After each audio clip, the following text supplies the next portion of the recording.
오늘 어떤 장단에 맞춰 사는가라는 작은 주제로 오늘 이 본문 말씀을 가지고 이야기하려고 합니다. 일반적으로 대화를 할 때에 상대방이 내 말을 듣고도 반응이 없거나 전혀 다른 반응을 한다면 그것은 내 말을 이해하지 못했거나 아니면 이해를 해서 잘 알고도 나를 무시하기 때문이라고 할 수 있을 것입니다. 그래서 잘 이해를 못하는 사람에게는 설명을 잘해주면 되지만 의도적으로 내 인격을 무시하는 사람이라면 더 할 말이 없겠지요. 이렇게 반응하지 않는 세대를 향하여 우리 주님도 말씀하시기를 말귀를 못 알아듣는 게 문제가 아니라고 하십니다. 그럼 무엇이 문제일까요? 그것은 어떤 말도 들으려고 하지 않는 불순종의 태도가 문제라고 하십니다. 마찬가지로 오늘 우리 세대를 향하여 주님이 하시는 말씀도 같은 맥락입니다. 기쁨으로 천국을 받을 것인지 아니면 거부할 것인지 분명히 하라고 촉구하십니다. 즉 세상의 장단에 맞추어 살지 말고 예수님의 장단에 맞추어서 살라고 촉구하십니다. 그래서 먼저 주님의 장단에 맞추어 살기 위해서는 복음에 대한 분명한 이해가 있어야 합니다. 7절 말씀을 한번 보십시오. 예수님께서 무리에게 요한에 대해서 말씀하시기를 너희가 무엇을 보려고 광야에 나갔더냐? 바람에 흔들리는 갈대냐? 여기서 바람에 흔들리는 갈대는 세례 요한을 가리키는 것입니다. 이어서 주님은 세례 요한을 주님의 길을 예비하는 정말 아름다운 사람이라고 말씀하시면서 이어서 아주 극한 표현으로 세례 요한을 칭찬하십니다. 11절 말씀이죠. 내가 진실로 너희에게 말하노니 여자가 낳은 자 중에서 세례 요한보다 더 큰 사람이 일어나는 것이 없다.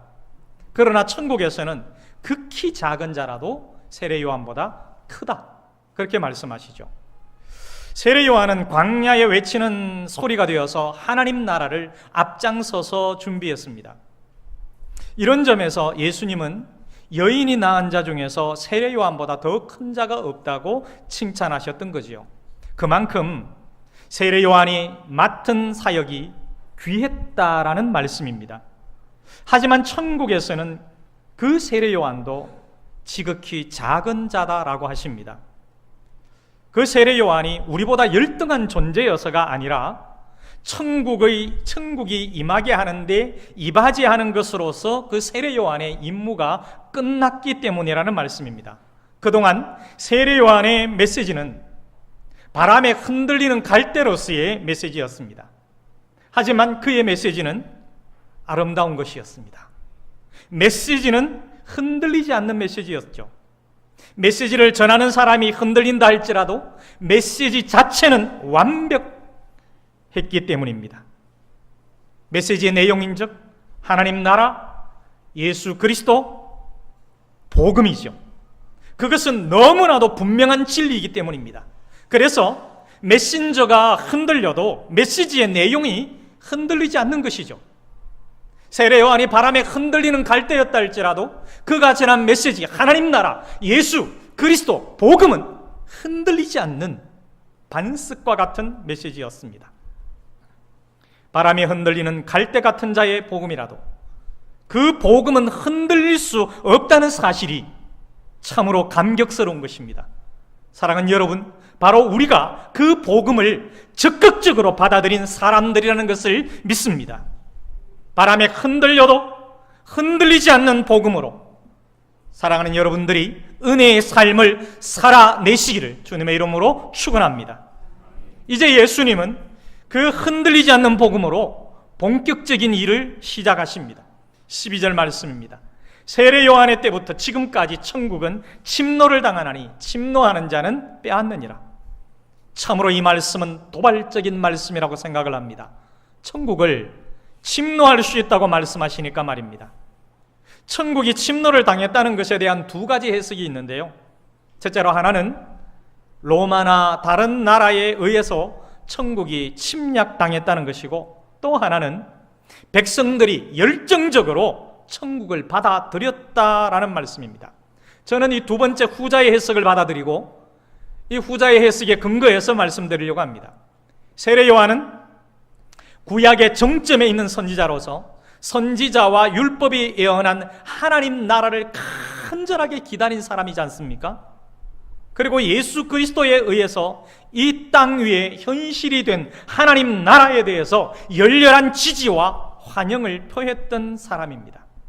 그러나 그는 자신이 천국이 임하게 할 주인공이 아니라는 사실을 선언하고 겸손하게 그 모든 권한과 실행을 예수님께로 넘겨드렸습니다.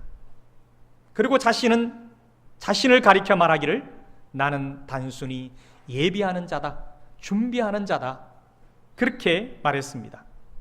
그 천국을 향한, 하나님 나라를 향한 세례 요한의 열정 위에 우리 주님께서는 복을 주셨습니다. 그리고 그 나라는 어떻습니까? 지금도 강력하게 진행되고 있는 중이죠.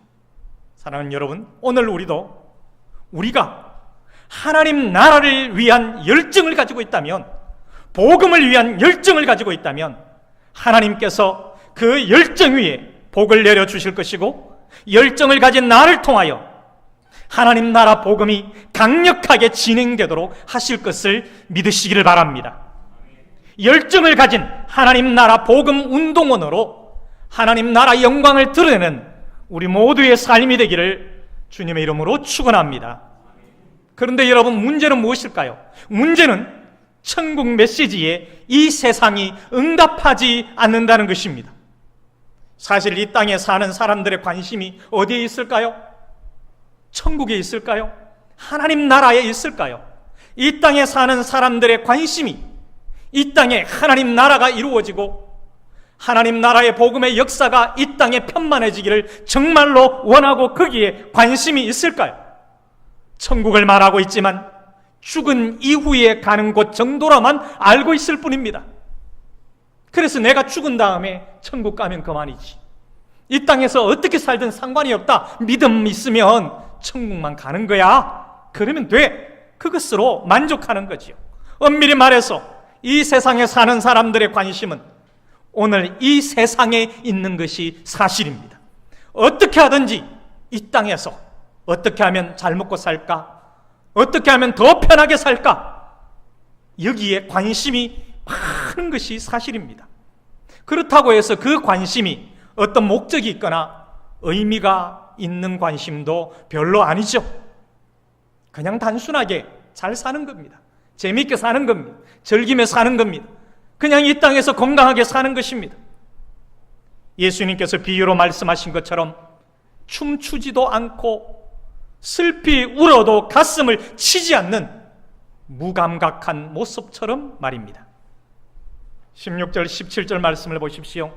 이 세대를 무엇으로 비유할까? 비유하건대 아이들이 장터에 앉아서 제 동물을 불러서 말하기를 우리가 너희를 향하여 피리를 불어도 너희가 춤추지 않고 우리가 슬피 울어도 너희가 가슴을 치지 않는 것과 같구나. 세상이 어떻게 흘러가든지 아예 무감각함으로 이 세상을 살기로 결정했다는 것인데요, 이처럼 무감각한 세대 앞에서 무감각할 수 없었던 사람이 있었습니다. 그가 바로 세례 요한이었습니다. 하나님 나라에 대해서 무감각할 수 없었던 사람, 이 세례 요한은 하나님 나라를 사모하면서 그리스도의 오심을 사모하면서 먹지도 않고 마시지도 않았습니다. 그러자 그들이 뭐라고 했을까요? 귀신이 들렸다고 그랬습니다. 다른 말로 표현하면 세례 요한이 광야에서 말씀을 전하면서 세례를 받으면서 예수 그리스도의 오심을 기다리며 하나님의 임재를 사모하며 기다릴 때에 사람들은 미친 사람 취급했다는 말씀이죠.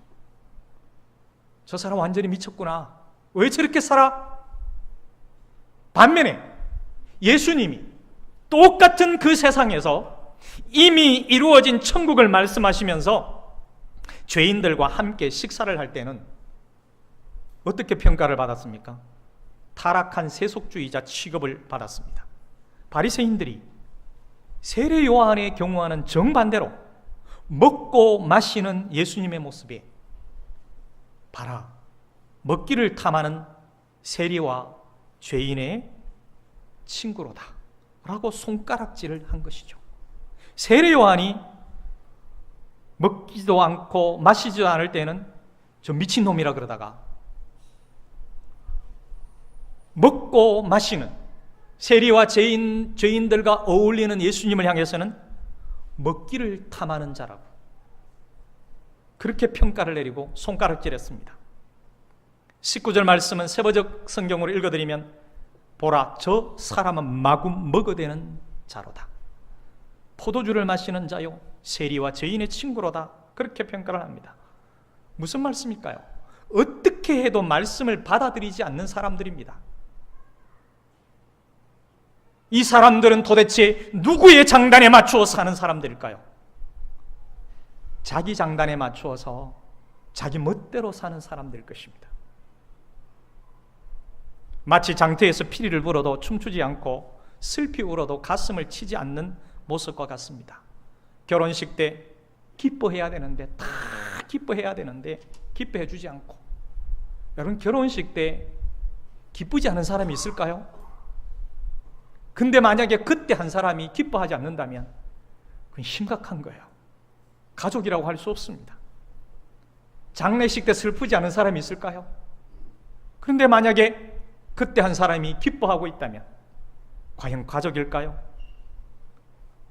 결혼식 때 기뻐해 주지 않고 장례식 때 슬퍼해 주지 않는 사람들처럼 하나님 나라 백성이라고 하면서도 하나님 나라에 관심을 갖지 않는다는 말입니다. 기쁨에 관심을 갖지 않고 슬픔에 관심을 갖지 않고 오로지 자기 장단에 맞추어서 자기의 삶에만, 자기의 평안에만 관심이 있는 거지요. 만약에 가족 공동체에서 기뻐할 일이 있음에도 불구하고 한 사람이 가슴을 치며 분해하고 있는 사람이 한 사람이 있다면 그는 절대로 가족일 수가 없습니다. 또한 가족 공동체에 슬픈 일이 생겼는데 모든 가족들이 눈물을 흘리며 슬퍼하는데 한 사람만 기뻐서 어쩌할 줄 모른다면 그 역시도 가족이 아니라는 것입니다. 여러분, 하나님을 반대하는 이 세상이 바로 그렇다라는 말씀입니다. 하나님 나라가 기뻐할 때 슬퍼하고 하나님 나라가 슬퍼할 때 기뻐하는 정반대의 속성을 가진 것이 바로 이 세상이라는 거예요. 그런데 응답하지 않는 세대를 향하여 우리 주님이 어떻게 하실까요? 여전히 피리를 불고 계십니다. 여전히 피리를 불고 계십니다. 믿음 있는 자를 찾기 위해서 주님은 지금도 애절하게 피리를 불고 계십니다. 왜 그럴까요? 주님의 장단에 맞추라고 말입니다. 이 세상은 자기 장단에 맞추기를 원합니다. 모두가 자기 장단에 맞지 않으면 그 장단 맞지 않다고 말합니다. 귀를 틀어막고 자기 귀에만 들리는 그 장단에 자기가 듣고 싶은 것만 듣는 거죠. 여러분, 이어폰을 귀에다 꽂고 거기에 음악 소리가 나오게 만들면 세상 어떤 소리도 들리지 않습니다.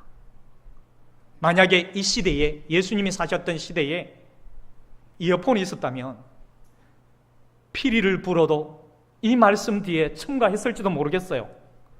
이어폰을 지기에 꽂아놓고 듣고 싶은 음악만 듣고 아무 소리도 듣지 않는 세대들이라고. 여러분, 다른 소리 듣기 싫으면 귀에다가 이어폰 딱 꽂아놓고요, 거기에 음악 소리, 자기 듣고 싶은 음악 소리만 딱 들리게 해놓으면 정말 그 소리밖에 들리지는 않습니다. 아무 소리도 들리지 않습니다. 마치 이 세대가, 마치 이 세상이 그런 세상이라는 거예요. 우리 주님께서 말씀을 통해서 내 장단에 좀 맞추라고, 내 소리를 듣고 내가 이야기하는 방식대로, 내가 이야기하는 원리대로 제발 좀 살아달라고 하나님 나라 백성들을 향하여 말씀하시는데도 귀에다가 꽂아놓고 자기 듣고 싶은 것만 듣고 있는 거죠. 그리고 자기 장단에 맞추어서 살아가고 있습니다. 사랑하는 여러분, 나도 혹시 예수님이 내 입맛에 딱 맞는 분위기를 원하는 것은 아닌가요? 예수님이 내 장단에 맞추어서 춤추시고, 예수님이 내 장단에 맞추어서 기뻐해 주시고, 예수님이 내 장단에 맞추어서 울어 주시기를 원하는 것은 아닌가요? 주님, 내 장단에 좀 맞춰 주십시오. 우리의 기도가 그런 기도이지 않습니까? 혹시 하나님, 내 사는 거 안 보입니까? 왜 맨날 주님 장단에 맞추려고만 합니까? 너무 힘듭니다. 이제는 내 장단에도 좀 맞춰 주십시오. 이렇게 바라고 있지는 않은가요? 아니면 어떤 분들은 아예 그냥 세상 장단에 맞추어서 사는 게 편하니까 그냥 삽니다. 여러분, 내가 주님의 장단에 맞추어서 살려고 애쓰십니까? 내가 주님의 입맛에 맞는 사람이 되려고 애쓰십니까? 내가 주님의 입맛에 맞는 그런 삶을 살아내는 사람이 되기를 애쓰고 있습니까? 우리가 맞추어야 할 장단은 어떤 장단일까요? 세상에 수많은 장단이 있다 할지라도 우리가 맞추어야 할 장단은 어떤 장단이며 누구의 장단일까요? 정말 주님이 기뻐하시면 같이 기뻐하시고, 주님이 우시면 같이 울어줄 수 있는, 한 형제가 슬프면 같이 슬퍼하고, 한 형제가 기뻐하면 같이 기뻐할 수 있는, 우리 모두 같은 장단에, 같은 주님의 장단에 맞추어 살아내는 그런 영원한 가족으로 살아가고 싶지 않습니까? 우리는 그렇게 살아야 되는 한 가족임을 믿습니다. 이 시간 우리 조용히 한 1분간 침묵하며 생각하기를 원합니다. 오늘 이 말씀을 생각하면서 나는 어떤 장단에 맞추어 살아야 될 것이며 그동안 어떤 장단에 맞추어 살아왔는가? 내 입맛에 사는 사람인가? 주님의 입맛에 맞추어 사는 사람인가? 은혜의 시간이 되기를 바랍니다.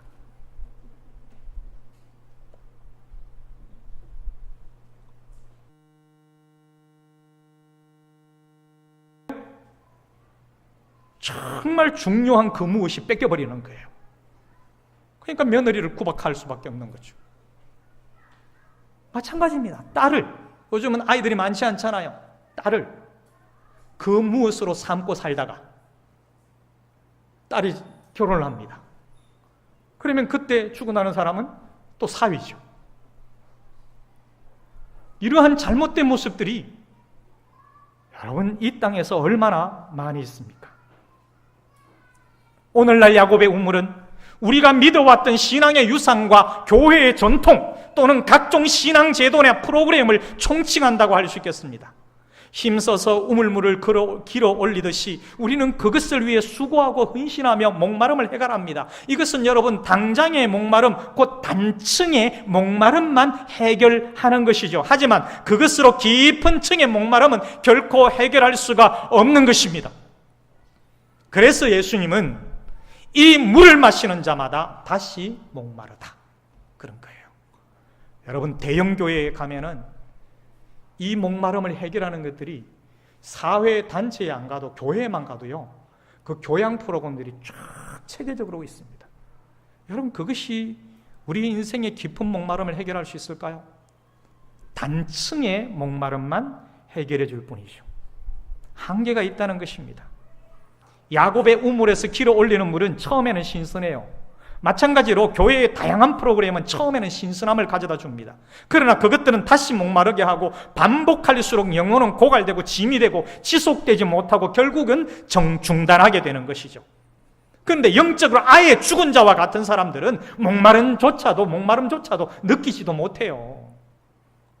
혹시나 여러분 나는 전혀 목마름이 없다고 생각하시는 분 계신가요? 어떻게 보면 이쪽 편에서 보면요 심각한 상태일 수 있습니다. 그런데 인간에게 목마름은 정상적이죠. 그 목마름을 어떻게 해결하느냐가 중요한 것이죠. 여러분 혹시 목마름 없다고 좋아하지 마십시오. 육체적으로도요 목마름이 있는 게 정상입니다. 영적으로도 목마름이 있는 게 정상이에요. 있어야 됩니다. 없는 게 이상한 거예요. 그래서 이것저것 번갈아가며 실행하게 되는데요, 그렇게 하다 보니까 여러 남편을 두게 되는 것이죠. 보통 열심히 있는 신자일수록 목이 더 마를 수밖에 없습니다. 그들을 이곳 저곳을 돌아다니며 이 프로그램 저 프로그램에 참여해서 그래서 이 우물 저 우물을 파게 만들죠. 그러나 결국은 삼손이 말했던 것처럼 내가 이같이 큰 구원을 이루었으나 목이 말라 죽게 되었다라고 절규하는 거예요. 수가성 여인이 토로한 나는 남편이 없습니다라는 말은 오늘날 내가 신앙생활 하면서 해보지 않은 것이 없으나 여전히 목마릅니다라는 탄식입니다. 그런데 주님은 바로 그런 사람에게 찾아오셔서 그 속에서 솟아나는 영원히 목마르지 않는 샘물, 영생의 말씀을 주신다는 거예요. 그때 그는 비로소 영원에 이르게 되며 영원의 하나님 품에서 안식하게 되는 것입니다. 성 어거스틴의 고백이 있습니다. 내가 하나님 당신의 품에 거하기까지 안식이 없었습니다. 하나님의 품에 거할 때에 영원한 안식을 누릴 수 있다는 거예요. 주님의 말씀에, 영생의 말씀의 품에 잠겨 들어갈 때에 거기에서 안식을 누릴 수 있는 것이죠. 사랑하는 여러분, 목이 마르지 않습니까? 돈이라는 남편, 자식이라는 남편, 취미생활이라는 남편, 게임이라는 남편, 자기 자신을 또한 남편으로 삼고 사는 인생, 여러분 목마르지 않습니까? 인생에 반복되는 이 목마름을 어떻게 해결할까요? 예수 그리스도, 영생의 말씀이 인생에 반복되는 목마름을 해결할 수 있음을 믿습니다.